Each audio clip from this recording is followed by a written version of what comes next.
ఈ పచ్చిగా ఫ్రెష్గా తిన్నప్పుడు పోషకాలు వెళతాయి, సులువుగా అరుగుతాయి, ఫ్రెష్ ఫామ్లో నోటికి కూడా బాగుంటాయి. కానీ ఎండు విత్తనాలను మనం అట్లా తినలేం కాబట్టి వీటిని నానబెట్టుకు తింటే మెత్తగా నమలటానికి సుఖంగా అలవాటుగా అయిపోతుంది, ఈజీగా ఉంటుంది. కానీ ఈ నానబెట్టిన విత్తనాలని మొలకలు వచ్చిన తర్వాత తయారు చేసి తీసుకుంటే చాలా మంచిదని మనం చెప్పుకుంటూ ఉంటాం.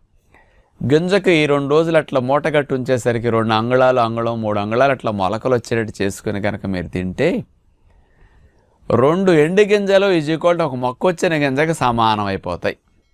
అంటే పోషకాలు అంత బాగా విభజన చెంది పెరుగుతాయి. బయటకు వచ్చిన మొక్క అంతా బోనస్ అన్నమాట మీకు. అంచేత మొలకలెత్తిన విత్తనాలు అంటే వజ్ర సమానం అని నేను చెప్తుంటాను.